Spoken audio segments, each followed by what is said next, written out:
right, man. Let's talk about traditional roles.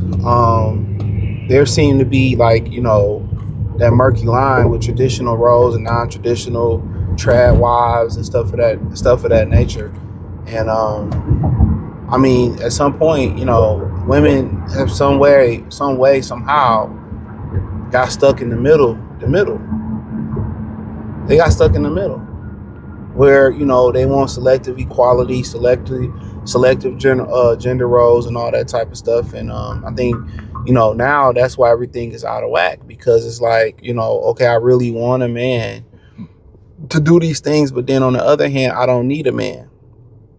I don't need a man to raise my children, but I do need a man to come fix this roof.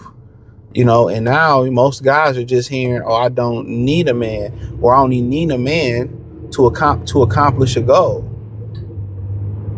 or to accomplish a goal, fix something, or I just need a man because of his penis and all that type of stuff. And I think women would be best served picking a side. As a collective, pick a side. And that's the crazy thing about it. It's a pop-up, sorry. My bad. Pick a side. That's what they be best at doing, is just, okay, we don't want to do traditional. But, when they say they don't want to do traditional, that means, paying for dates. That means also, putting your life on the line for the man.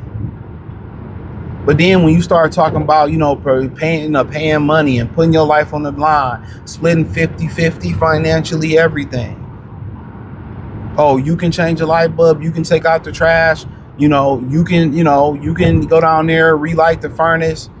And it's like, oh no, I don't want to do that. No. It's like, no. It's like, absolutely not.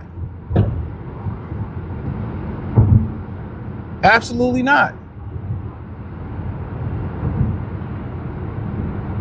No. And that's the side, that's really exposed a lot of the stuff that's being talked about. And it's always been that way. Women really just see men as useful tools. Most guys don't understand that. This is why when you got the money, then they want emotional support. When you got the emotional support, then they want you to be this alpha protector, or they want you to be Bob the fucking fixer and builder. You're just a Swiss Army knife to most women. You're a dopamine high. You can fix this, and you can do this, and you can do that.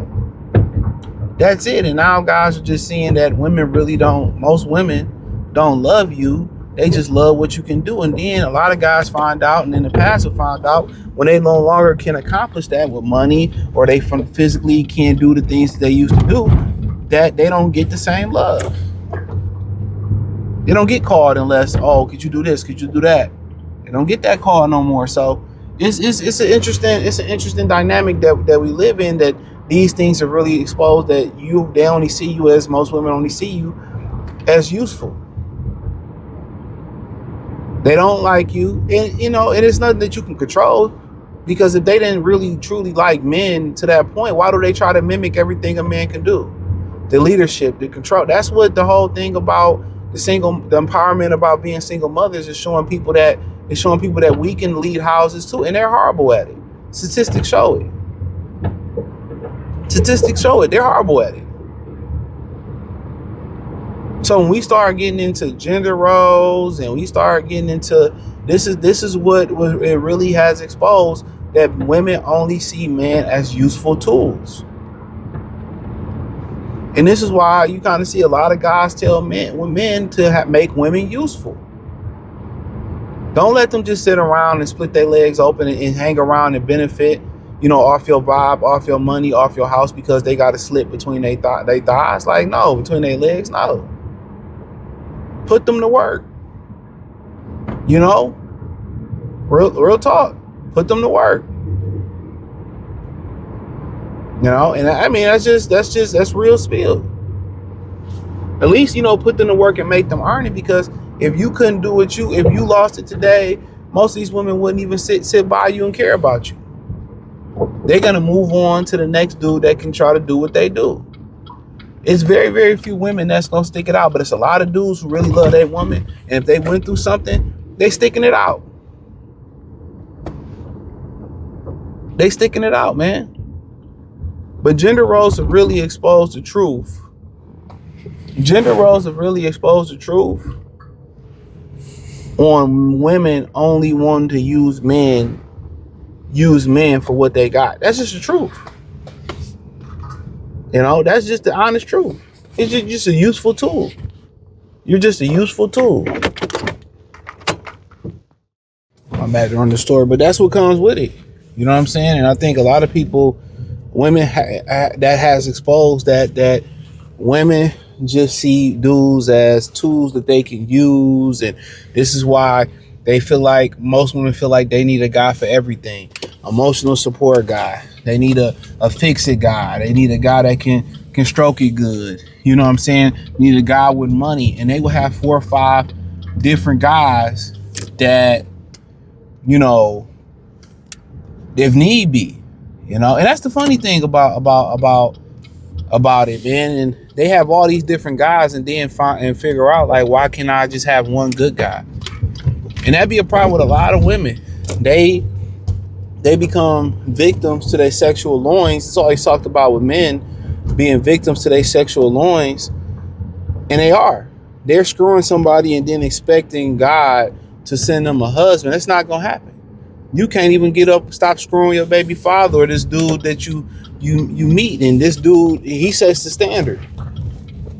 So once guys already find out that this dude is just screwing you and he calling you whenever he want to hit it, and you dropping whatever you do, but then you try to charge the man the next thing, even if you giving him, you know, unlocked services that the other guy ain't getting, as far as cooking, cleaning, a better attitude, and all that type of stuff, the other guy don't care. Because you're giving sexual access to a guy for absolutely nothing. You know? So that's what the gender roles have really exposed, man, out here, is that most women just see you as a useful tool. And it's sad, though. It is sad. And most guys find that out when they lose their job, they get sick, they lose a limb, and these women straight up dip out. They don't even stick around. They on to the next lick. And you know what's the most disheartening thing about these conversations is that you will find women in real life that justify that behavior. A guy that, you know, put his life on the line, his body on the line, did the most for her, was faithful to her, and they would justify that woman doing him dirty. But hey, hit the link in the description, join the Patreon. Peace.